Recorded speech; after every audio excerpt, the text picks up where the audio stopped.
Michelle. Today in Project Fitness, we're talking about some common mistakes people make when exercising.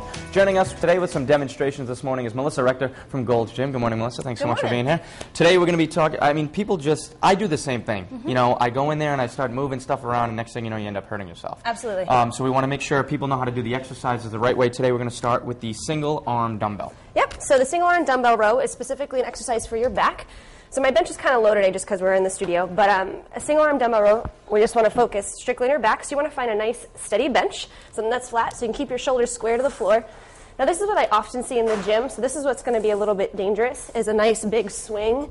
Quite frankly, that's really not going to work your back. You want to get a nice controlled motion on the weight where your elbow stays nice and soft. You just want to lift your elbow straight up towards the sky, hold it for a second with a nice contraction. On the way down, just take your pause, keeping your elbow nice and bent. So obviously better to start off with light weight than just, you know. Yep, you want to have a weight that you can control. You want to have a weight that you can keep your shoulder retracted, because what's going to happen is if you just start to let your shoulder drop, you're losing the tension on your back. So you just want to keep it nice and level and be able to just lift the weight up and down nice and controlled. Okay, we're going to do the chest fly next. Chest fly. Why don't you start off by showing us what people do usually wrong the first time, which obviously isn't it? So having heavier weights is usually the issue. People try to lift too heavy of weights.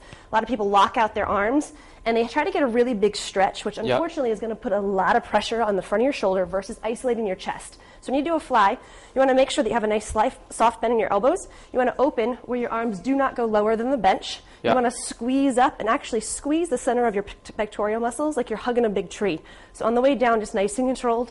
Exhale and just squeeze up. Take your time with it versus getting a big stretch and pull. I start to stretch once I get like the 150-pounders out. That's when I start to tweak. Do we have 150 pounds at Gold's? I go to, yes, I combine them. 275-pounders. Side planks as well. We're going to finish with some side planks. Side planks. So this is my big concern with side planks, because you often see people everyone wants to do a good core exercise. Yes. Your shoulders are not very stable. So a lot of people in side planks, whether you're on your elbow or up on your hand, this is the line that you want to make sure you work with. Your shoulder wants to be directly over that wrist and elbow line. So when you push up, everything is correct, like in a nice direct line. So your waist is actually what's working.